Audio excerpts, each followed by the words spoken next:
Suara juru lelang memecah kelembapan udara Georgia seperti cambuk banteng. Selanjutnya, nomor lot 47, German Shepherd, jantan, usia tidak diketahui.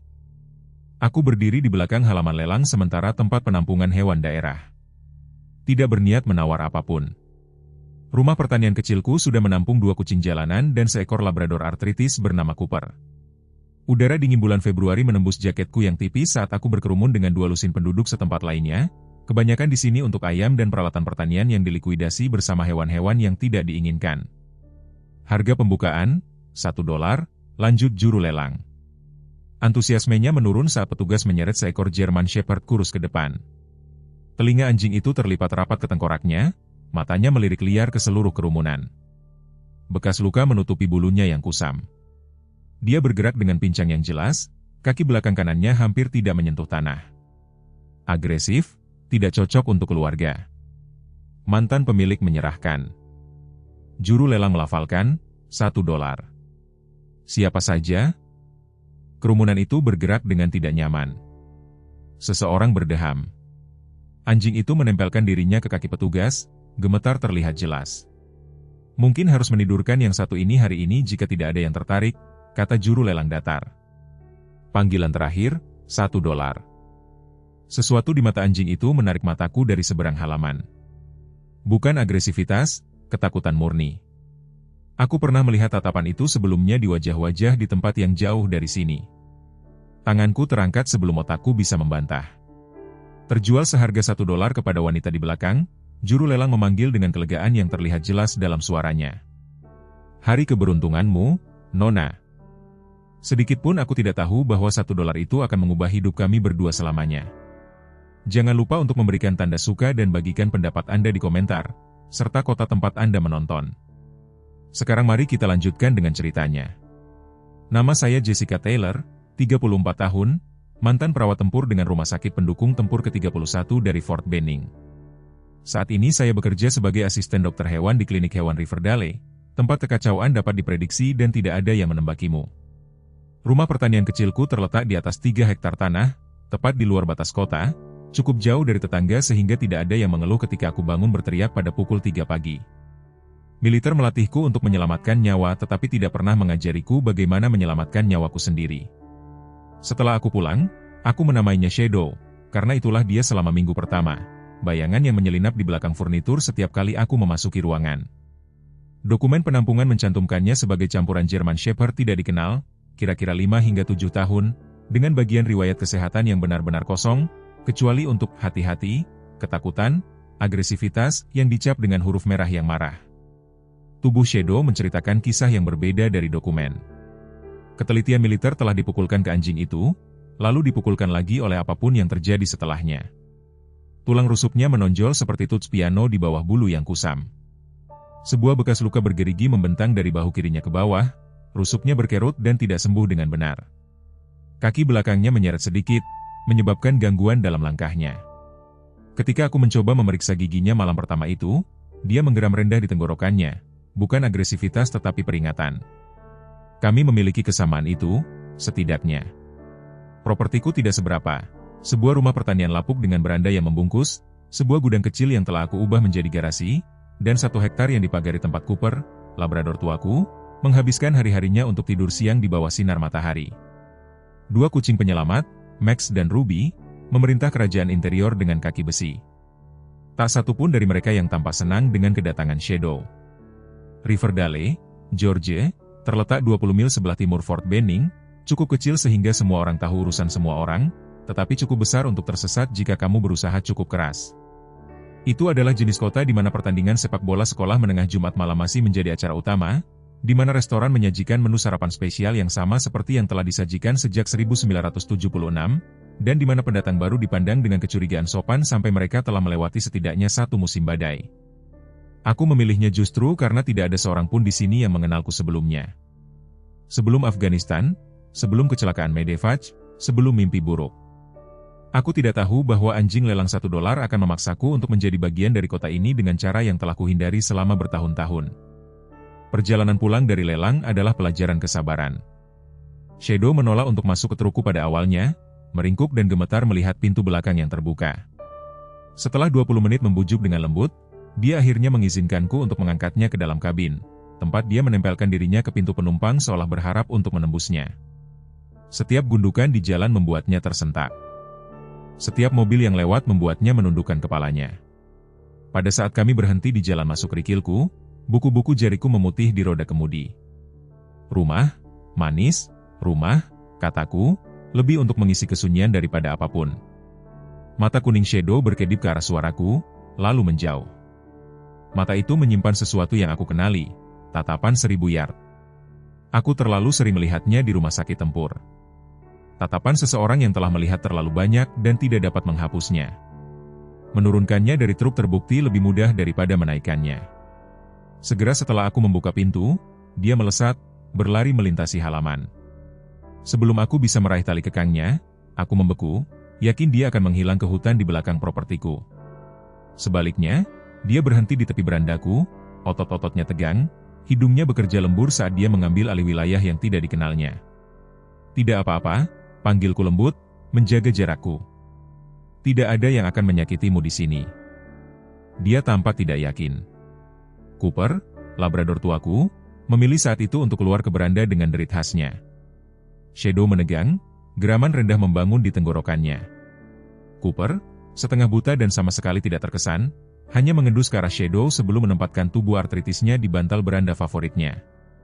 Itu hanya Cooper, jelasku, seolah Shadow bisa mengerti.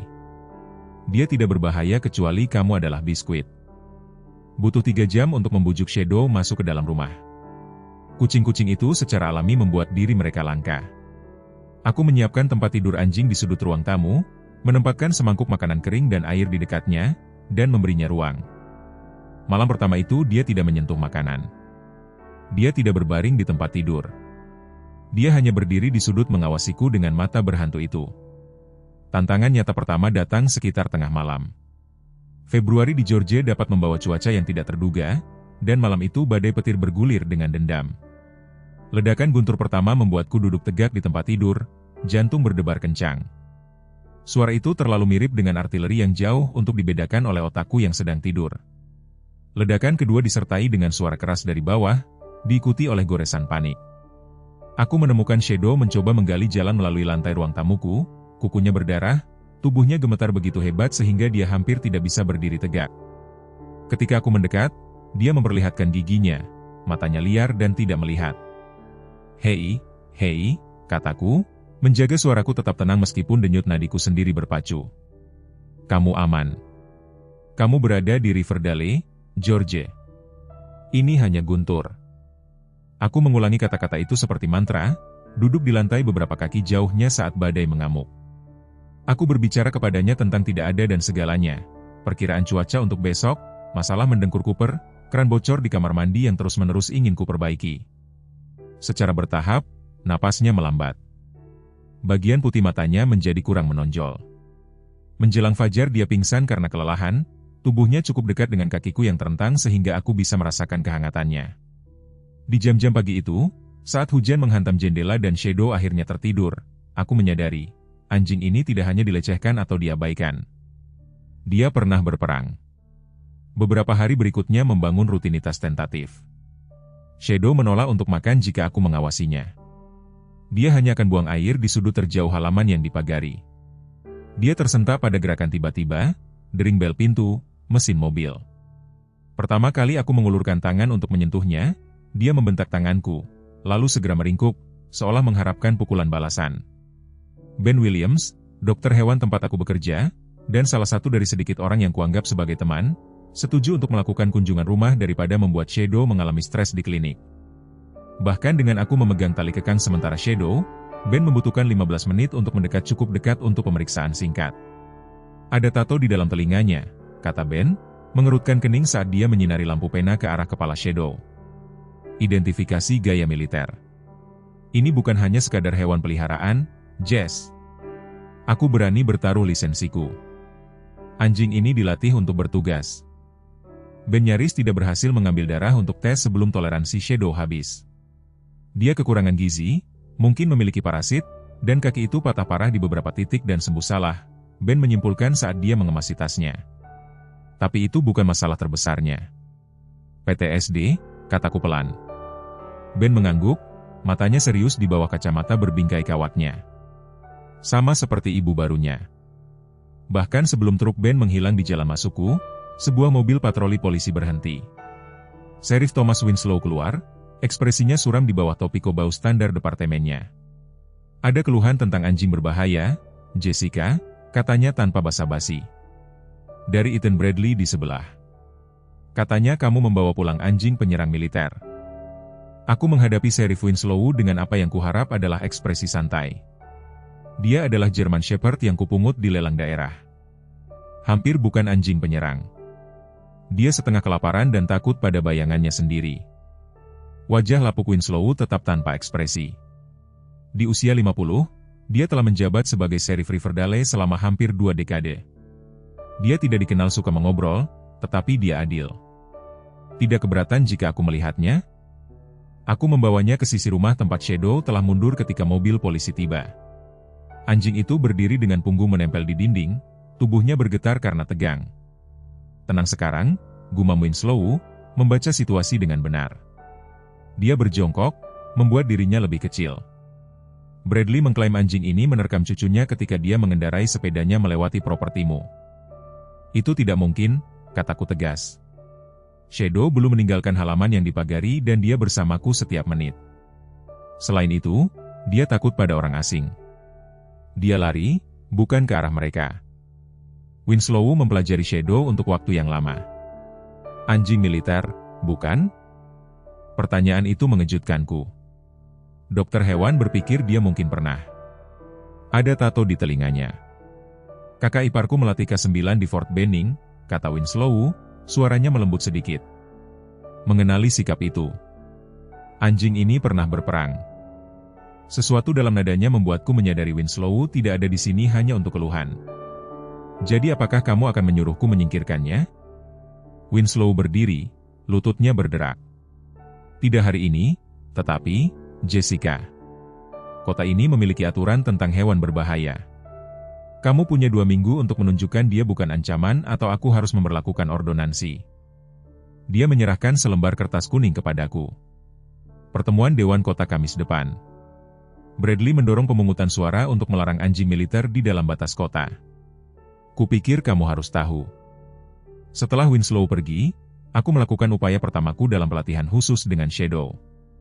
Aku telah bekerja dengan veteran tempur yang berjuang dengan PTSD selama hari-hariku sebagai perawat. Prinsip-prinsipnya tidak jauh berbeda, membangun keamanan, membangun kepercayaan, menciptakan prediksi. Aku mulai dengan makanan.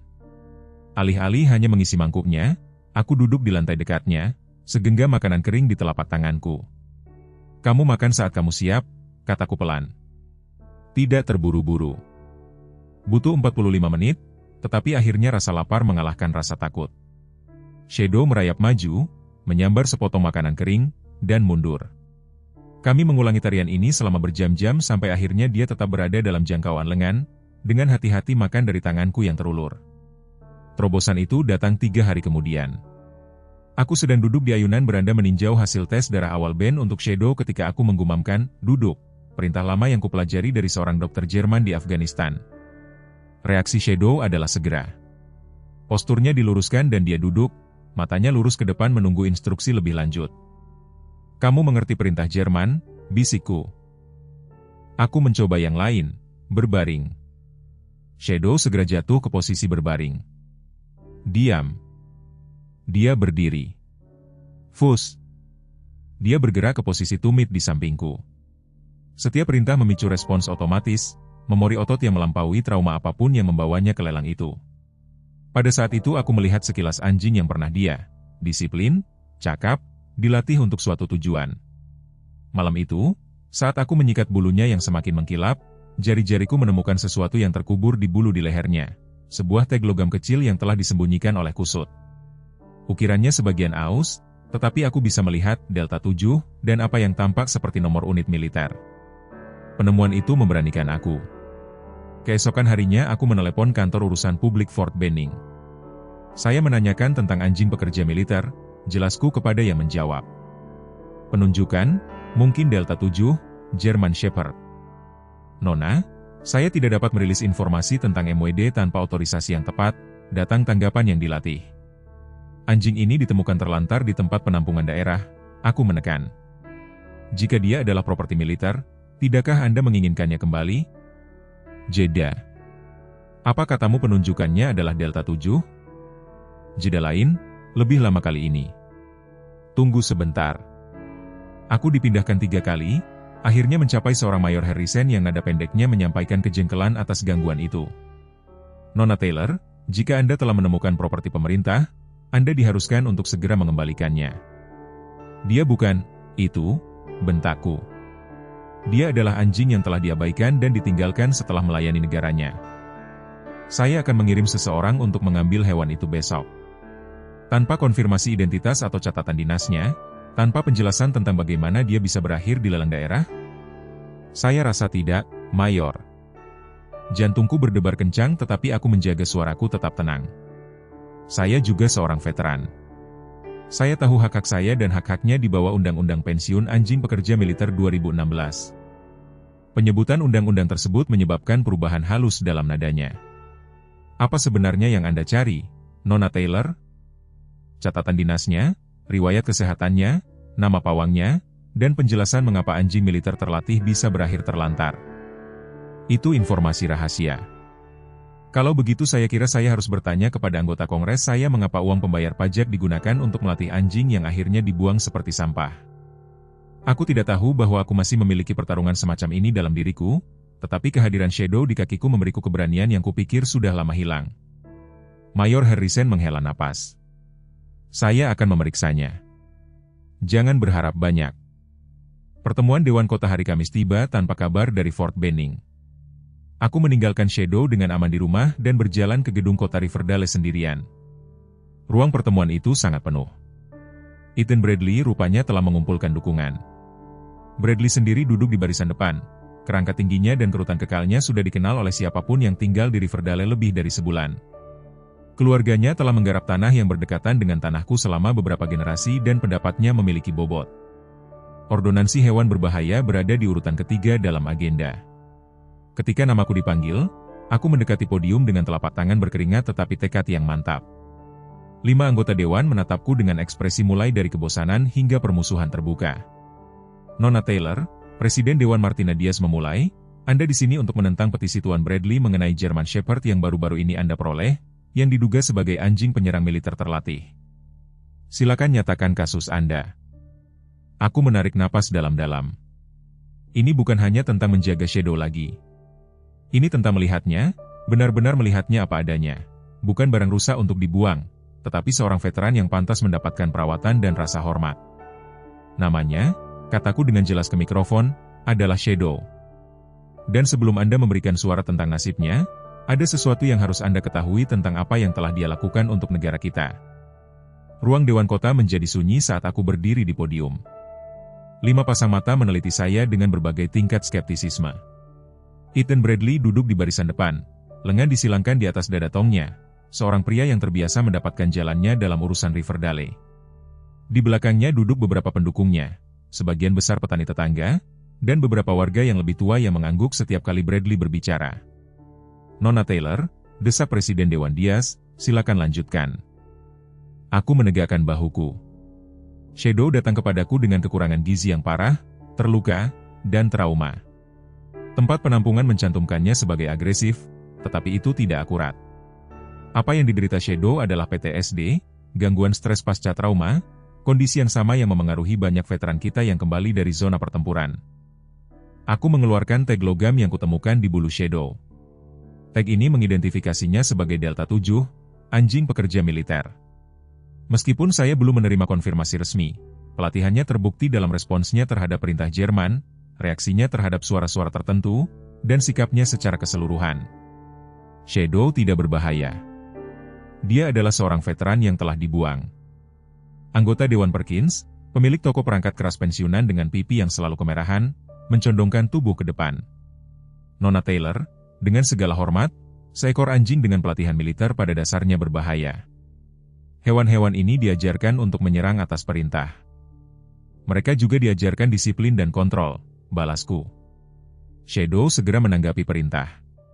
Dia tidak menunjukkan agresi terhadap hewan peliharaanku yang lain atau terhadapku. Apa yang dia tunjukkan adalah kewaspadaan berlebihan dan ketakutan, gejala PTSD klasik. Bradley memilih saat itu untuk berdiri. Permisi, tetapi cucu perempuan saya hampir diserang oleh anjing ini. Apakah kita menunggu sampai seseorang benar-benar terluka? Tuan Bradley, kataku, berbalik menghadapnya langsung. Shadow belum meninggalkan properti saya yang dipagari sejak saya membawanya pulang. Jika cucu perempuan Anda berkendara melewati rumah saya, tidak mungkin Shadow bisa menerkamnya. Apakah Anda menyebut cucu perempuan saya pembohong? Wajah Bradley memerah. Aku mengatakan ada kesalahpahaman, jawabku dengan nada datar. Dan saya ingin kesempatan untuk bekerja dengan Shadow sebelum Dewan ini membuat keputusan yang mengutuknya atas kejahatan yang belum dilakukannya. Presiden Dewan Diaz berdeham. Nona Taylor, saya memahami semangat Anda, tetapi keselamatan warga negara kita harus diutamakan. Apakah Anda memiliki kualifikasi profesional dalam menangani hewan yang trauma? Aku menarik napas dalam-dalam. Saya adalah seorang perawat tempur dengan Rumah Sakit Pendukung Tempur ke-31. Saya merawat tentara dengan PTSD. Prinsip-prinsipnya tidak jauh berbeda. Dan saya bekerja dengan Dr. Benjamin Williams dari Klinik Hewan Riverdale, yang mengawasi pemulihan fisik Shadow. Dari belakang ruangan, sebuah suara berbicara. Saya ingin mengatakan sesuatu, jika boleh. Ben Williams telah menyelinap masuk selama kesaksianku. Masih mengenakan seragam dokternya dari klinik, dia mendekati podium, mengangguk hormat kepada Dewan. Saya telah memeriksa anjing ini 2 kali sekarang. Meskipun dia menunjukkan tanda-tanda trauma masa lalu, dia tidak menunjukkan agresi yang tidak beralasan. Apa yang dia butuhkan adalah rehabilitasi, bukan eutanasia. Nona Taylor secara unik memenuhi syarat untuk memberikan perawatan itu, mengingat latar belakangnya. Bradley mencibir keras. Jadi kita harus menunggu sampai seseorang terluka? Sebenarnya, Ben melanjutkan, saya telah membawa beberapa informasi yang mungkin relevan. Dia menyerahkan sebuah folder kepada panitera Dewan. Ini berisi literatur medis tentang K9, PTSD, dan protokol rehabilitasi. Juga termasuk rencana keselamatan yang diusulkan, pagar aman, penggunaan berangus di depan umum, penilaian profesional berkelanjutan. Presiden Dewan Diaz memindai isinya kemudian menyerahkan folder itu kepada anggota lainnya. Nona Taylor, apakah Anda bersedia mematuhi tindakan pengamanan ini? Tentu saja, kataku tanpa ragu. Shadow pantas mendapatkan kesempatan untuk sembuh. Setelah musyawarah singkat, Dewan mencapai kompromi. Aku akan memiliki 30 hari untuk bekerja dengan Shadow di bawah pengawasan Ben. Pada akhir periode itu, seorang evaluator independen akan menilai temperamen Shadow dan menentukan apakah dia dapat tetap tinggal di Riverdale. Saat pertemuan ditunda, Bradley menyenggolku. Ini belum berakhir, gumamnya. Anjing itu berbahaya dan semua orang di kota ini akan mengetahuinya. Minggu-minggu berikutnya menjadi rutinitas yang diatur dengan cermat. Setiap pagi dimulai dengan pelatihan sarapan, Shadow belajar bahwa makanan datang dari saya, bahwa waktu makan dapat diprediksi dan aman. Kami mengerjakan perintah dasar terlebih dahulu, membangun kepercayaan diri dengan tugas-tugas yang dapat dengan mudah dia selesaikan. Kemudian kami beralih ke perilaku yang lebih kompleks, selalu menghargai kesuksesan, tidak pernah menghukum kegagalan. Kondisi fisik Shadow meningkat pesat. Bulunya mengembangkan kilau yang sehat. Otot-otot mengisi kerangka tubuhnya yang dulunya kurus, dan meskipun pincangnya tetap ada, itu menjadi kurang jelas. Tatapan berhantu di matanya mulai memudar, digantikan oleh sesuatu yang dengan hati-hati bisa kusebut ketertarikan. Terobosan besar pertama datang pada hari Selasa yang basah kuyup karena hujan, 2 minggu setelah pertemuan Dewan. Aku sedang duduk di beranda, laptop terbuka, saat aku menggulir melalui forum lain yang tidak membantu tentang anjing pekerja militer. Shadow telah tertidur di dekatnya, tetapi sebuah mobil yang macet di kejauhan mengirimnya bergegas di bawah ayunan beranda. Aku terus membaca, berpura-pura tidak memperhatikan kesusahannya, karena terkadang mengakui ketakutannya hanya memperkuatnya. Setelah beberapa menit aku merasakan sentuhan tentatif di pergelangan kakiku. Menunduk, aku menemukan moncong Shadow bertumpu ringan di kakiku. Matanya bertemu dengan mataku sebentar sebelum melesat menjauh, tetapi dia tetap terhubung denganku. Itu adalah pertama kalinya dia melakukan kontak. Malam itu juga aku mengirim email ke setiap kontak militer yang telah aku pertahankan dari hari-hariku bertugas, mantan kolega, supervisor, bahkan pasien. Aku tetap berhubungan dengan siapapun yang mungkin memiliki koneksi ke unit K9. Aku melampirkan foto-foto shadow dan tag identifikasi, bersama dengan informasi kontakku dan penjelasan singkat tentang situasinya. Sebagian besar tanggapan simpatik tetapi tidak membantu. Kemudian, 3 hari kemudian, aku menerima pesan dari Letnan Sophia Rodriguez, yang telah kurawat karena luka pecahan peluru pada tahun 2018. Format tag anjingmu cocok dengan unit khusus yang dikerahkan ke pangkalan operasi depan di Afghanistan antara 2016 hingga 2020. Dia menulis, saya telah meneruskan informasi Anda kepada seseorang yang mungkin tahu lebih banyak. Tidak ada janji. Keesokan harinya, ponselku berdering dengan nomor yang tidak dikenal. Jessica Taylor. Suara laki-laki itu tegas, berbicara profesional. Ini Kapten James Nelson, sebelumnya dengan kelompok pasukan khusus kelima. Letnan Rodriguez membagikan pertanyaan Anda tentang anjing pekerja militer yang ditunjuk Delta 7. Jantungku berpacu. Ya, saya telah mencoba melacak sejarahnya. Saya tidak dapat membahas secara spesifik melalui saluran yang tidak aman, kata Nelson dengan hati-hati, tetapi saya dapat memberitahu Anda Delta 7 adalah bagian dari unit deteksi khusus yang dikerahkan ke Provinsi Kandahar. Pawangnya adalah Sersan Staf Marcus Cooper. Mereka dipisahkan setelah insiden pada akhir 2020. Itu semua yang bisa saya katakan secara resmi. Apakah Anda tahu bagaimana dia berakhir di lelang sipil atau bagaimana menghubungi Sersan Cooper? Jeda. Cooper diberhentikan karena medis. Adapun anjing itu, ada pemotongan anggaran. Beberapa MWD diklasifikasikan ulang sebagai surplus peralatan daripada diproses melalui saluran pensiun yang tepat. Itu tidak benar, tetapi itu terjadi. Surplus peralatan. Istilah itu membuat darahku mendidih. Ini adalah makhluk hidup yang melayani negara mereka. Berkhotbah kepada paduan suara, Nona. Lihat, Cooper menghilang dari jaringan setelah pemecatannya. Terakhir kali saya mendengar dia berada di suatu tempat di Appalachian. Tetapi jika Anda serius ingin membantu Delta 7, ada seseorang yang harus Anda temui. Jack Thornton menjalankan program rehabilitasi untuk mantan anjing militer sekitar 1 jam di selatan Riverdale. Saya akan mengirimkan informasi kepadanya melalui teks. Program rehabilitasi Jack Thornton ternyata menjadi properti seluas 40 hektar di luar Columbus, Georgia. Tanda di pintu masuk bertuliskan, kesempatan kedua K9, tempat veteran membantu veteran. Jack sendiri adalah mantan marinir berdada tong dengan kaki palsu dan sikap tanpa basa-basi. Jadi kamu punya Delta 7? Katanya setelah aku menjelaskan situasiku. Kami berdiri mengawasi Shadow menjelajahi halaman pelatihan yang dipagari, menjaga jarak yang hormat dari 3 German Shepherd lainnya yang sudah hadir. Aku ingat pernah mendengar tentang dia. Catatan deteksi yang mengesankan. Deteksi apa? Jack mengangkat bahu. Terutama. Beberapa unit juga melatih anjing mereka untuk cace senjata, kombatan musuh, semacamnya. Dia mempelajari Shadow dengan mata seorang ahli. Dia terlihat lebih baik dari yang kuharapkan, mengingat apa yang telah kau ceritakan padaku. Apa sebenarnya yang terjadi padanya? Tanyaku. Bagaimana seekor anjing militer yang sangat terlatih bisa berakhir terlantar di lelang daerah? Ekspresi Jack menjadi gelap. Pemotongan anggaran adalah jawaban resminya. Yang tidak resmi lebih berantakan. Beberapa pawang mencoba mengadopsi pasangan mereka setelah pemecatan, tetapi prosesnya rumit, terutama jika anjing tersebut telah diklasifikasikan untuk dinas lebih lanjut.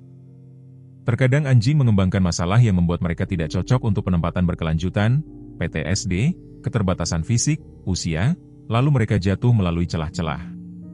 Itu tidak benar, kataku, mengawasi Shadow dengan hati-hati mendekati salah satu gembala lainnya. Mereka pantas mendapatkan yang lebih baik. Itulah mengapa aku memulai tempat ini, jawab Jack. Lihat, aku bisa membantumu dengan rehabilitasi Shadow. Kami memiliki protokol pelatihan khusus untuk anjing dengan pengalaman tempur. Tetapi peringatan yang adil, pemulihan tidak linear. Akan ada kemunduran. Selama beberapa minggu berikutnya, Shadow dan aku menjadi pengunjung tetap di Sechonchansk K9. Jack mengajariku teknik yang dirancang khusus untuk anjing militer. Bagaimana mengalihkan hipervigilansi menjadi tugas yang terfokus, bagaimana menghilangkan sensitivitas terhadap reaksi pemicu, bagaimana membangun kembali kepercayaan melalui rutinitas yang dapat diprediksi. Di rumah, Shadow mulai menunjukkan tanda-tanda dirinya yang dulu. Pertama kali dia membawakan tali kekangnya, menjatuhkannya di kakiku dengan mata penuh harap. Aku hampir menangis ketika dia menggonggong pada truk pengiriman, perilaku anjing normal daripada respons trauma. Aku merayakannya dengan camilan dan pujian ekstra. Sementara itu, pencarianku terhadap Marcus Cooper terus berlanjut. Jack telah menyebarkan kabar di antara jaringan veterannya, tetapi Cooper tetap sulit ditemukan.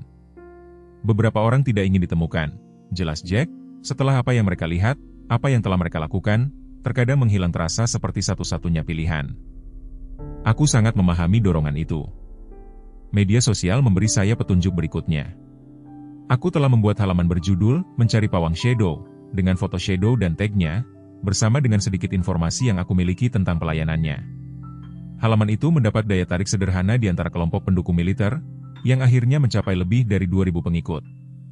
3 minggu setelah membuat halaman itu, aku menerima pesan dari seorang wanita bernama Clara Bennett.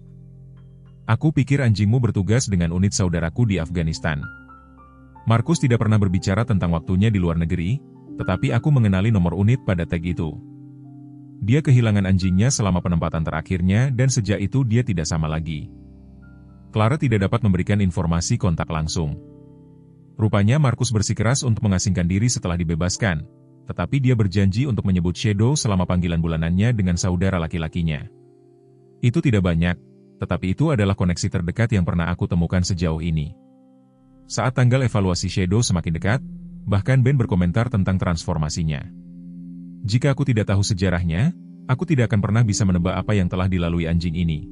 Katanya selama pemeriksaan Shadow, kamu telah melakukan pekerjaan yang luar biasa dengannya, Jess. Tidak semua orang berbagi penilaian Ben. Bisikan menyebar melalui Riverdale. Cerita-cerita yang dibesar-besarkan tentang latar belakang militer Shadow, rumor bahwa dia telah dilatih untuk membunuh, peringatan untuk menjauhkan anak-anak dari propertiku. Aku menemukan tanda kasar di paku di pagar saya suatu pagi. Anjing berbahaya, masuk dengan risiko sendiri. Pengaruh Eden Bradley, tidak diragukan lagi. Situasi mencapai puncaknya pada akhir pekan sebelum evaluasi Shadow. Aku sedang bekerja di kebun, Shadow tidur siang di sepetak sinar matahari di dekatnya. Ketika suara anak-anak mendekat di sepanjang jalan, telinga Shadow tegak, tetapi dia tetap tenang, matanya melacak gerakan itu tanpa khawatir, kemajuan dari reaksi sebelumnya terhadap orang asing. 2 gadis dengan sepeda melaju melewati propertiku. Salah satunya aku kenali sebagai cucu Bradley, Emily. Mereka melambat saat mendekat, Emily menunjuk ke arah Shadow dan berbisik kepada temannya. Kemudian, yang membuatku ngeri, temannya mengambil batu dan melemparkannya ke atas pagar. Batu itu mengenai sisi tubuh Shadow. Dia meringis, kaget dan bingung daripada agresif.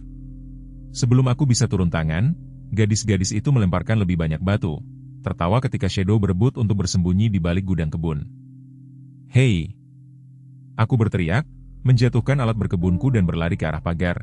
"Hentikan sekarang juga!" Gadis-gadis itu melaju pergi dengan sepeda mereka, tetapi sebelum itu aku melihat dengan jelas ekspresi puas Emily. Tanganku gemetar karena marah saat aku bergegas ke Shadow, yang gemetar di balik gudang, matanya membelalak karena kebingungan. Ini bukanlah reaksi dari hewan berbahaya. Itu adalah respons dari makhluk yang tidak mengerti mengapa dia disakiti. Malam itu aku berjalan menuju pertanian Bradley, bertekad untuk menghadapi Ethan tentang perilaku cucunya. Aku menemukannya di beranda depannya sedang menikmati segelas es teh. Istrinya, Margaret, menjawab pintu, ekspresinya yang selalu cemas semakin dalam ketika dia melihatku. "Eden," panggilnya, "ini Jessica Taylor." Bradley muncul di ambang pintu dengan cemberut. "Apa maumu?" "Aku ingin tahu mengapa cucumu berpikir bahwa melempari hewan dengan batu itu dapat diterima," kataku, berusaha untuk menjaga nada suaraku tetap datar. "Apa yang kamu bicarakan?" "Emily dan temannya melempari Shadow dengan batu hari ini. Dia berada di dalam pagar saya, tidak mengganggu siapapun." Ekspresi Bradley mengeras. "Cucuku tidak akan melakukan itu. Dan bahkan jika dia melakukannya, yang tidak aku katakan telah terjadi, mungkin dia hanya melindungi dirinya sendiri dari hewan berbahaya yang kamu bersikeras untuk pelihara itu." "Shadow berada di balik pagar setinggi 6 kaki, tidak mengganggu siapapun," balasku. "Tidak ada ancaman untuk membenarkan apa yang mereka lakukan." "Dengar," kata Bradley, melangkah ke beranda, "semua orang tahu apa anjing itu, pembunuh yang dilatih oleh militer. Itu tidak pantas berada di area perumahan." Titik. Dia seorang veteran yang mengabdi pada negaranya, jawabku, nada bicaraku meninggi. Sama seperti banyak orang di kota ini, termasuk aku. Dia pantas dihormati, bukan dianiaya. Kamu menyamakan seekor anjing dengan tentara kita? Wajah Bradley memerah. Itu menghina setiap orang yang telah mengenakan seragam. Sesuatu tersentak di dalam diriku. Anjing itu menyelamatkan lebih banyak nyawa orang Amerika daripada yang bisa kamu hitung. Tuan Bradley, sementara kamu duduk dengan nyaman di beranda ini, Shadow berada di luar sana mendeteksi IT dan mencegah penyergapan. Dia pulang dengan patah hati karena apa yang dia berikan kepada negara ini, dan bukannya menghormati pelayanan itu, kamu malah mengajari anak-anak untuk menyiksanya. Jadi katakan padaku siapa di antara kalian yang benar-benar berbahaya di sini. Aku berbalik untuk pergi, tetapi Bradley memanggilku. Evaluasimu dalam 3 hari, Nona Taylor. Kita akan lihat siapa yang dipercaya kota ini, pendatang baru dengan anjing pembunuh atau keluarga yang telah tinggal di sini selama beberapa generasi. Saat aku berjalan kembali ke rumah, konfrontasiku dengan Bradley terulang kembali dalam benakku. Aku membiarkan emosiku menguasai diriku, yang berpotensi memperburuk keadaan bagi Shadow. Tapi lebih dalam dari itu, kekhawatiran adalah kesadaran. Di suatu tempat di sepanjang jalan, perjuangan Shadow telah menjadi milikku.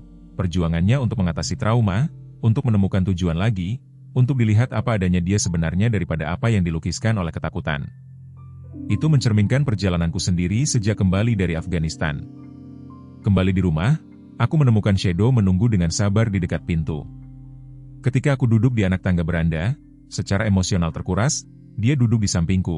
Kehadirannya yang hangat, sebuah kenyamanan yang sunyi. Untuk pertama kalinya sejak membawanya pulang, dia meletakkan kepalanya di pangkuanku. Mata kuningnya menatapku dengan apa yang hanya bisa aku gambarkan sebagai kepercayaan.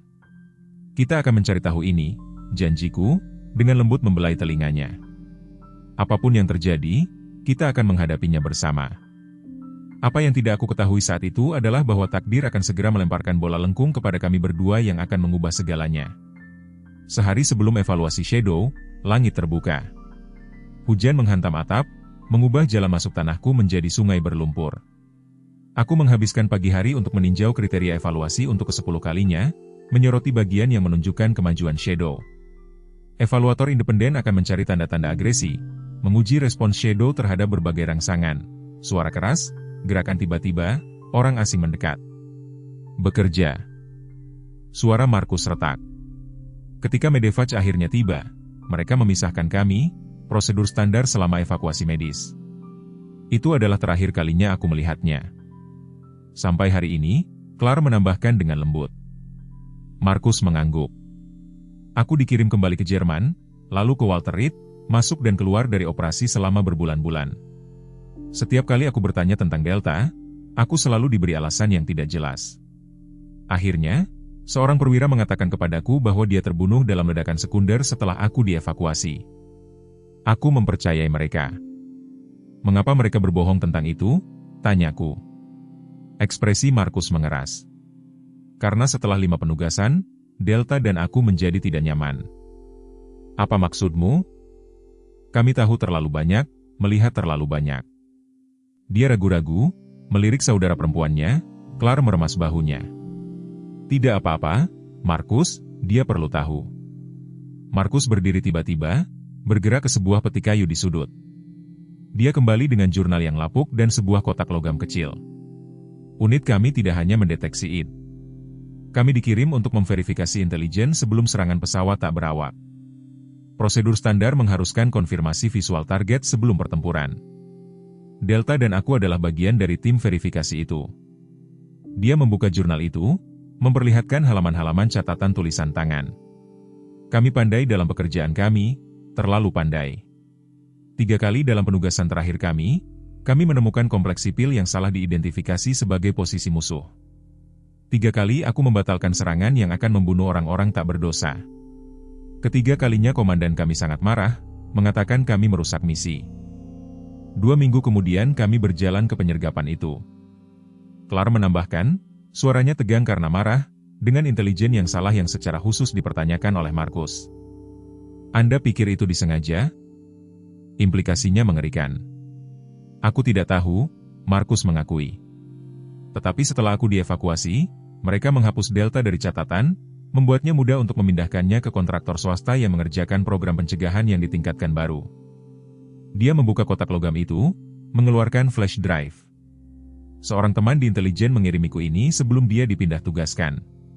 Ini sangat diedit, tetapi berisi perintah pemindahan untuk 5 anjing pekerja militer, termasuk Delta. Mereka dikirim ke fasilitas yang dijalankan oleh Ceberu Security Solutions. Darahku menjadi dingin. Militer mengontra pelatihan anjingnya. Beberapa aspeknya, terutama untuk peran khusus yang termasuk dalam area abu-abu. Dia menatap mataku langsung, penyangkalan yang masuk akal. Jika anjing-anjing ini digunakan untuk operasi di luar aturan pertempuran standar, militer dapat mengklaim ketidaktahuan. Itu sebabnya mereka ingin Shadow kembali. Aku menyadari, bukan karena dia berharga bagi mereka, tetapi karena dia adalah bukti program dan karena apa yang mungkin dia ungkapkan tentang misi terakhir kita. Markus menambahkan dengan tenang, anjing pekerja militer tidak pernah hanya peralatan, mereka adalah saksi. Delta melihat semua yang terjadi hari itu. Siapa yang memberi perintah? Siapa ada di mana? Jika pertanyaan pernah diajukan tentang penyergapan itu, dia akan menjadi koneksi hidup dengannya. Clara mencondongkan tubuh ke depan. Ketika kami melihat artikel tentang Shadow menyelamatkan gadis kecil itu, Markus mengenalinya segera, tetapi kami takut untuk menghubungi Anda secara langsung. Jika mereka bersedia membakar lumbung Anda untuk menakut-nakuti Anda, mereka memantau komunikasi Anda. Aku menyimpulkan, rasa dingin menjalari diriku. Markus mengangguk dengan suram. Clara menggunakan telepon sementara untuk mengirim SMS kepada Anda. Kami berhati-hati. Aku memproses informasi ini, membelai kepala Shadow saat dia beristirahat di antara kami. Jadi apa yang kita lakukan sekarang? Militer akan kembali dengan dokumen, mungkin dalam beberapa hari. Aku menyimpan salinan dari semua yang dikatakan Markus, catatan dinas Delta, kertas pensiun yang saya ajukan sebelum penugasan terakhir kami, dokumen yang secara misterius menghilang setelah saya terluka.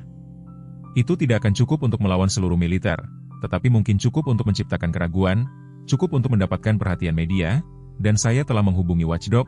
Clara menambahkan, itu adalah organisasi nirlaba yang mengadvokasi anjing pekerja militer. Mereka telah mendokumentasikan kasus-kasus seperti Shadow, anjing dinas yang ditinggalkan atau ditangani dengan buruk setelah penugasan. Mereka sedang membangun kasus gugatan kelompok. Ekspresi Markus melunak saat dia melihat Shadow. Saya mencoba menemukannya setelah saya dibebaskan, ketika saya akhirnya bisa bergerak lagi.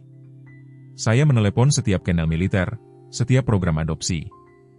Tidak ada yang memiliki catatan tentangnya.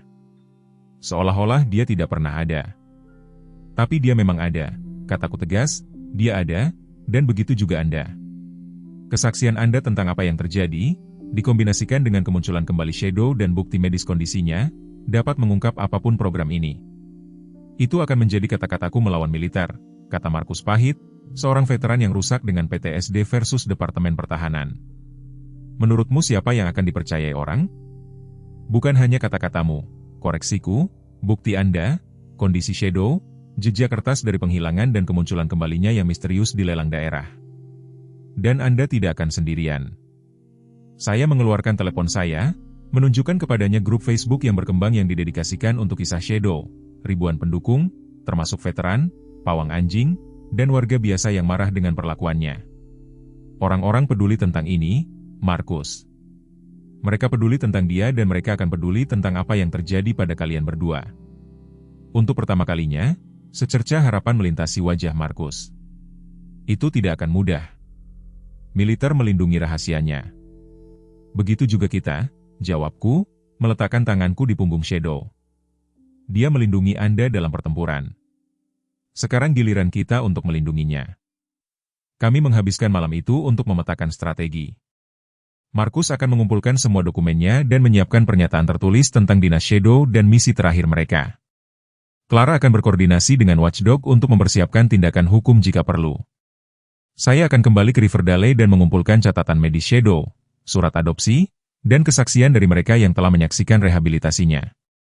Saat malam tiba, Shadow mempertahankan penjagaannya di samping Markus, kadang-kadang menyandarkan kepalanya di lutut pria itu dalam gerakan yang begitu percaya sehingga membuat tenggorokanku tercekat. Trauma apapun yang telah mereka berdua alami, ikatan mereka tetap tidak putus. Saya mengambil kamar tamu kecil kabin, meninggalkan Markus dan Shadow untuk terhubung kembali di ruang tamu menjelang tengah malam. Tidak bisa tidur, saya menyelinap keluar untuk memeriksa mereka. Markus tertidur di sofa, satu tangan bertumpu di punggung Shadow. Mata anjing itu berkilauan dalam cahaya api yang sekarat, waspada dan mengawasi pawangnya yang telah lama hilang. Keesokan paginya, setelah sarapan yang lezat dan perencanaan akhir, saya bersiap untuk pergi. Kami telah memutuskan bahwa lebih aman bagi Markus untuk tetap tersembunyi sampai kami mengumpulkan bukti kami. Jika militer mengetahui dia masih hidup dan bekerja sama dengan saya, tekanan akan meningkat. Saat saya memuat truk saya, Markus berlutut di samping Shadow, menggumamkan sesuatu di telinganya. Kemudian dia menatapku, jaga dia. Saya akan menghubungi melalui saluran aman Clara. Seharusnya Anda yang membawanya, kataku secara impulsif. Dia anjingmu, Markus. Dia selalu begitu. Markus menggelengkan kepalanya. Mereka akan mengawasi Anda, tetapi mereka tidak mencari saya, belum. Shadow lebih aman bersama Anda untuk saat ini. Suaranya melembut. Selain itu, Anda menyelamatkannya ketika saya tidak bisa. Itu menciptakan ikatan sekuat apa yang kami miliki dalam pertempuran. Dia menekan sebuah benda kecil ke tanganku, tag logam usang yang identik dengan yang kutemukan di bulu Shadow, tag pawangku. Kami selalu memiliki tag yang cocok. Aku ingin Anda memilikinya. Aku menelan ludah. Aku akan membawanya kembali kepadamu ketika ini selesai, aku janji. Perjalanan kembali ke Riverdale sangat menegangkan. Setiap kendaraan militer yang lewat membuat jantungku berpacu. Shadow tampak berbeda setelah bersatu kembali dengan Markus. Lebih fokus, entah bagaimana lebih menjadi dirinya sendiri. Bagian terakhir dari identitasnya telah diklik pada tempatnya. Dia bukan hanya anjing penyelamat atau aset militer. Dia adalah mitra, pelindung, saksi baik heroisme maupun pengkhianatan. Kami tiba di rumah dan menemukan Sheriff Winslow menunggu di jalan masuk saya. Ekspresinya muram. Mereka kembali, Jessica, dengan dokumen, banyak. Biarkan aku menebak, perintah pemindahan, bukan surat pensiun. Winslow mengangguk. Mereka mengklaim dia ditugaskan kembali ke program pelatihan khusus, tidak pernah secara resmi dipensiunkan. Mereka memiliki perintah pengadilan, Jessica. Mereka akan datang besok siang untuk mengambilnya. Aku menggenggam tag Markus di sakuku. Kalau begitu kita punya waktu sampai siang untuk membuktikan mereka berbohong. Apa yang tidak saya katakan kepada Winslow adalah bahwa kembalinya militer bukan satu-satunya masalah kami. Di meja dapur saya terletak sebuah amplop putih polos yang belum ada di sana ketika kami pergi. Di dalamnya selembar kertas dengan 5 kata, yang membuatku merinding. Berhenti menggali atau Anda yang berikutnya. Aku menunjukkan catatan ancaman itu kepada Sheriff Winslow, yang mengerutkan kening dalam-dalam saat dia memeriksanya. Ini melewati batas, Jessica. Saya menempatkan seorang deputi di luar rumah Anda malam ini. Apakah itu benar-benar perlu? Tanyaku, meskipun sisa-sisa lumbungku yang hangus terlihat melalui jendela dapur, menjawab pertanyaanku sendiri. Seseorang membakar lumbung Anda dan sekarang mengancam hidup Anda, kata Winslow terus terang. Ya, itu perlu. Setelah Winslow pergi untuk mengatur keamanan, saya menelepon Ben dan Jack, memperbarui mereka tentang segalanya. Pertemuan saya dengan Markus, sejarah sejati Shadow, dan tenggat waktu tengah malam kami. Kedua pria itu tiba dalam 1 jam, tekad suram di wajah mereka. Saya telah mengumpulkan catatan medis Shadow, kata Ben, menyebarkan folder di meja makan saya. Bukti kelalaian dan kemungkinan pelecehan tidak dapat disangkal. Kekurangan gizi, patah tulang yang tidak sembuh dengan benar, tanda-tanda stres berkepanjangan. Tidak ada pawa militer yang sah yang akan membiarkan anjing pekerja memburuk hingga kondisi ini. Jack mondar-mandir di ruangan kecil, presisi militer dalam gerakannya. Saya telah berbicara dengan 3 mantan pawang dari unit Shadow. Mereka semua mengkonfirmasi bahwa Markus Cooper mengajukan dokumen pensiun untuk Delta 7 sebelum penugasan terakhir mereka, prosedur standar untuk anjing yang mendekati usia 8 tahun dengan beberapa tur pertempuran. Lalu mengapa kita tidak dapat menemukan catatan itu? Tanyaku dengan frustrasi. Karena seseorang dengan sengaja menghapusnya, jawab Jack. Pertanyaannya adalah, apakah kita mempublikasikan apa yang kita ketahui atau mencoba melawan ini melalui saluran resmi? Keduanya. Saya memutuskan, Ben, hubungi Dr. Harriet Mitchell di Universitas Negeri. Dia adalah seorang ahli tentang anjing pekerja militer. Dia dapat memverifikasi kondisi dan pelatihan Shadow. Jack, hubungi kontak media Anda, tetapi jangan merilis apapun dulu. Kita membutuhkan pengaruh. Saat kedua pria itu mulai bekerja, aku berlutut di samping Shadow, yang telah mengawasi aktivitas kami dengan minat yang waspada. Kami tidak akan menyerah padamu, sobat. Tidak sekarang, tidak pernah. Sebagai tanggapan, dia menekan moncongnya ke tanganku, sebuah isyarat kepercayaan yang hampir membuat hatiku hancur. Sekitar matahari terbenam, sebuah truk yang familiar berhenti di jalan masukku. Ethan Bradley keluar, diikuti oleh Emily. Pemandangan mereka masih mengejutkanku. Hubungan kami telah berubah begitu sejak banjir. Saya mendengar militer akan datang untuk Shadow besok, kata Ethan tanpa basa-basi ketika aku membuka pintu. Emily ingin melihatnya. Gadis kecil itu bergegas melewati saya ke Shadow, yang menyambutnya dengan antusiasme lembut. Anda tidak bisa membiarkan mereka membawanya, dia menyatakan, menatapku dengan tekad sengit. Dia pahlawan. Kami melakukan segala yang kami bisa, saya meyakinkannya. Ethan berdeham. Itulah sebenarnya mengapa saya di sini. Ada sesuatu yang harus Anda ketahui. Dia menyerahkan kartu nama kepadaku. 3 hari setelah banjir, ini datang ke peternakan saya untuk mengajukan pertanyaan tentang Anda dan anjing itu. Dia mengatakan dia berasal dari beberapa organisasi dukungan veteran, tetapi ada sesuatu yang terasa aneh. Kartu itu bertuliskan logo organisasi yang belum pernah kudengar sebelumnya, Aliansi Veteran Amerika. Pencarian internet cepat di ponselku tidak mengungkapkan apapun kecuali situs web telanjang yang telah dibuat kurang dari sebulan yang lalu. Dia sangat tertarik pada apakah Anda telah mengajukan pertanyaan tentang latar belakang militer Shadow. Ethan melanjutkan, saya tidak mengatakan apapun kepadanya, pikir itu bukan urusanku. Tetapi setelah saya mendengar tentang lumbung Anda, dia berhenti. Implikasinya jelas. Apakah Anda mendapatkan namanya? Wilson, Thomas Wilson, mengendarai SUV hitam dengan plat Virginia. Wajah Ethan yang lapuk berkerut karena khawatir. Dengar, saya tahu kita memiliki perbedaan pendapat, tetapi apa yang Anda dan Shadow lakukan untuk Emily, saya tidak melupakan hal seperti itu. Apapun yang Anda campuri, berhati-hatilah. Setelah mereka pergi, saya membagikan informasi baru ini dengan Ben dan Jack. Ekspresi yang terakhir menjadi gelap saat dia memeriksa kartu nama itu. Pakaian ini tidak sah, mungkin kedok untuk siapapun yang memantau aktivitas Anda. Dia mengeluarkan teleponnya. Saya punya seorang teman di Virginia DMV yang mungkin dapat melacak plat itu. Saat malam tiba, wakil Winslow yang telah saya janjikan tiba. Seorang perwira muda bernama Rodriguez yang menempatkan dirinya dengan bijaksana di mobil patroli di ujung jalan masuk saya. Kehadirannya meyakinkan, tetapi saya tidak bisa menghilangkan perasaan bahwa kami kehabisan waktu. Sekitar pukul 10 malam, teleponku berdering. Clark Bennett, menggunakan saluran aman yang telah kami buat. Jessica, Markus hilang, katanya, suaranya tegang karena panik. Saya pergi untuk memeriksanya setelah makan malam dan kabin kosong. Truknya masih di sini, tetapi dia menghilang. Tempat itu diacak-acak. Seseorang menggeledahnya dengan teliti. Darahku menjadi dingin. Apakah mereka menemukan dokumennya? Tidak. Markus menyimpan semua yang penting dalam wadah tahan air yang terkubur di bawah tumpukan kayu. Itu masih ada, tetapi mereka mengambil laptop dan teleponnya. Clara, Anda perlu pergi ke tempat yang aman sekarang. Jangan kembali ke rumah Anda. Sudah melakukannya. Saya di tempat seorang teman menggunakan teleponnya. Apa yang harus saya lakukan dengan bukti Markus? Saya berpikir cepat, ada FedEx 24 jam di Asheville. Kirimkan semalam kepada Ben Williams di klinik hewan Riverdale, bukan ke alamat saya, lalu menghilang untuk sementara waktu. Bagaimana dengan Markus? Pertanyaan itu tergantung di antara kami, berat dengan implikasi.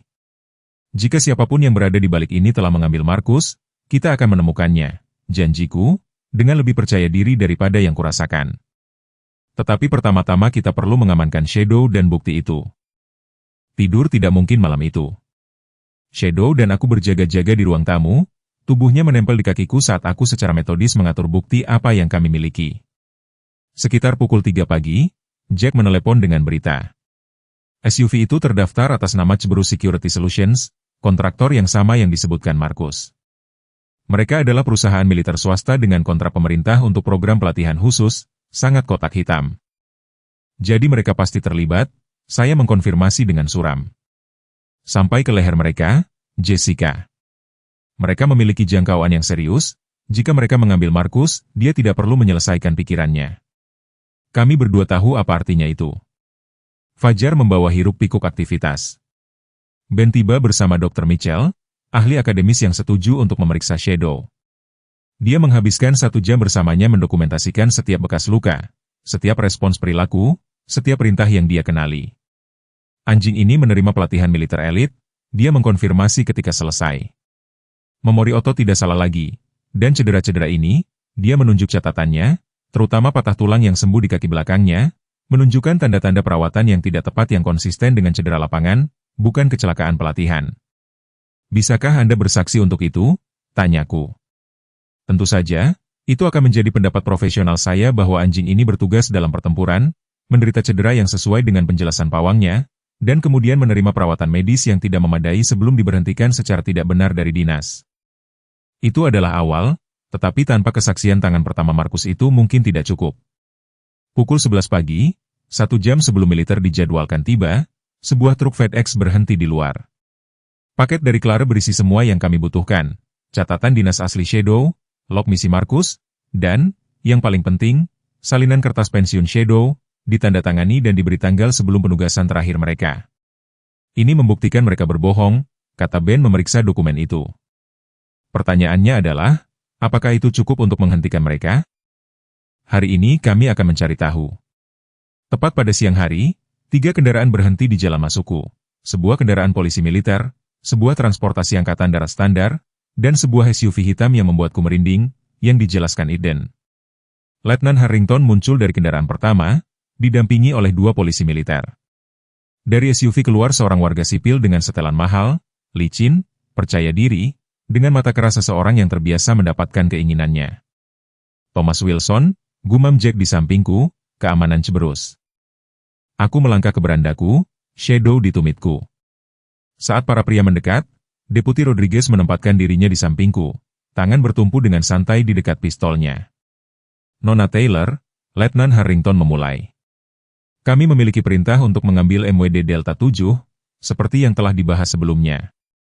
Sebelum kita melanjutkan, aku menyela, saya ingin memperkenalkan Dr. Harriet Mitchell, Profesor Kedokteran Hewan, yang menghususkan diri pada anjing pekerja militer. Dia telah menyiapkan surat pernyataan mengenai kondisi dan riwayat pelatihan Shadow. Wilson maju selangkah. Letnan, ini tidak perlu. Kami memiliki perintah pengadilan. Sebenarnya, aku melanjutkan dengan tenang, saya memiliki dokumentasi yang membuktikan bahwa MWD Delta 7 secara resmi dipensiunkan sebelum penugasan terakhirnya, dokumentasi yang entah bagaimana menghilang dari catatan militer. Aku mengangkat kertas-kertas dari berkas Markus. Harrington mengerutkan kening, jelas tidak nyaman. Itu bisa jadi pemalsuan. Tidak, sebuah suara datang dari belakang kami. Setiap kepala menoleh. Sheriff Winslow sedang berjalan di jalan masukku dan di sampingnya. Kurus, pucat tetapi sangat hidup, adalah Markus Cooper. Reaksi Shadow langsung. Dia melompat dari beranda dengan gonggongan gembira, hampir menjatuhkan Markus dalam antusiasmenya. Reuni itu menarik semua mata sejenak, mengalihkan perhatian dari ketegangan konfrontasi. Sersan Staf Cooper, Letnan Harrington mengakui dengan kaku. Kami diberitahu Anda tidak tersedia. Saya yakin Anda begitu, jawab Markus suaranya mantap, meskipun kelelahannya jelas. Sama seperti kamu diinformasikan bahwa Delta tewas dalam tugas. Sepertinya ada banyak informasi yang salah beredar tentang kami. Wajah Wilson menjadi sangat datar. Sersan Cooper, saya rasa kita perlu membahas ini secara pribadi. Tidak ada yang perlu dibahas, kata Markus dengan tegas. Saya mengajukan dokumen pensiun untuk Delta sebelum penugasan terakhir kami. Setelah saya terluka, seseorang mengubah catatan itu dan memindahkannya ke tahanan Anda tanpa izin. Lalu Anda meninggalkannya ketika dia tidak mau mematuhi metode pelatihan tingkat lanjut Anda. Tuduhan itu menggantung di udara seperti awan badai. Letnan Harrington tampak semakin tidak nyaman, melirik antara Wilson dan perintahnya. Letnan, kata saya dengan tenang, Anda punya pilihan sekarang. Ini bisa menjadi skandal publik yang melibatkan penyalahgunaan aset militer secara ilegal, pemalsuan catatan dan kekejaman terhadap hewan, atau Anda bisa mengakui bahwa telah terjadi kesalahan dan mengizinkan Shadow untuk tetap bersama pawang aslinya. Winslow melangkah maju. Saya harus menyebutkan bahwa perwakilan dari 3 outlet berita saat ini parkir di ujung jalan masuk saya menunggu sinyal saya. Kisah Nona Taylor telah menghasilkan minat yang besar. Itu gertakan, tapi gertakan yang bagus. Ekspresi Wilson menjadi gelap saat dia menilai pilihannya. "Letnan," katanya akhirnya, "saya perlu berkonsultasi dengan atasan saya. Mungkin kita harus menunda pengambilan ini sambil menunggu peninjauan lebih lanjut." Harrington, jelas lega memiliki jalan keluar, mengangguk cepat. Itu tampak bijaksana. Nona Taylor akan menghubungi terkait masalah ini. Saat mereka mundur ke kendaraan mereka, Markus berlutut di samping Shadow, membenamkan wajahnya di bulu anjing itu. Ketika dia menatap saya, matanya bersinar dengan air mata yang tak tertahankan. "Terima kasih," bisiknya, "karena telah menyelamatkannya, karena telah menyelamatkan kita berdua." Shadow merasakan perubahan energi, menekan dirinya di antara kami, menghubungkan masa lalunya dengan masa kininya, menjembatani kesenjangan antara 2 orang yang telah berjuang dalam pertempuran terpisah untuk mencapai momen ini. Perang belum berakhir. Mundurnya Wilson bersifat taktis, bukan permanen. Tapi hari ini setidaknya, kita telah memenangkan pertempuran penting. Dan untuk pertama kalinya sejak menemukan Shadow di lelang itu, saya mengizinkan diri saya untuk percaya bahwa kadang-kadang, bahkan di dunia yang membuang para pahlawannya, keadilan itu mungkin. Di senja hidup kita sering dilupakan. Sama seperti Shadow, anjing gembala Jerman setia ini yang mempertaruhkan segalanya untuk melayani negara kita, berakhir dibuang hanya dengan $1. Tahun-tahun pengorbanannya dianggap tidak berharga begitu dia hancur. Berapa banyak dari kita yang memahami perasaan itu, memberikan tahun-tahun terbaikmu untuk sesuatu yang lebih besar dari dirimu sendiri, hanya untuk dibuang ketika kamu tidak lagi dianggap berguna? Kisah Shadow menyentuh hati karena mencerminkan ketakutan terdalam kita tentang penuaan di Amerika. Menjadi tidak terlihat, ditinggalkan, kontribusi kita dilupakan. Tapi perjalanannya juga mengingatkan kita tentang apa yang benar-benar penting, hubungan yang kita jalin melalui kesetiaan dan cinta. Ketika Jessica Taylor mengulurkan tangannya kepada seekor anjing gemetar yang tidak diinginkan siapapun, dia tidak hanya menyelamatkan Shadow. Dia menegaskan bahwa setiap kehidupan memiliki nilai lebih dari sekadar produktivitasnya, bahwa penebusan itu mungkin pada usia berapapun, bahwa luka kita menceritakan kisah yang layak didengar, bahwa keluarga tidak selalu orang yang bersamamu sejak awal, tetapi orang yang berjuang untukmu ketika semua orang telah pergi. Kisah Shadow mengajak kita untuk bertanya siapa pahlawan yang terlupakan di komunitas kita sendiri. Dan, yang lebih penting, apa yang akan kita lakukan untuk mengatasinya. Saya harap Anda menikmati cerita hari ini. Berlangganan ke saluran ini agar Anda tidak melewatkan cerita lainnya seperti ini. Tinggalkan suka dan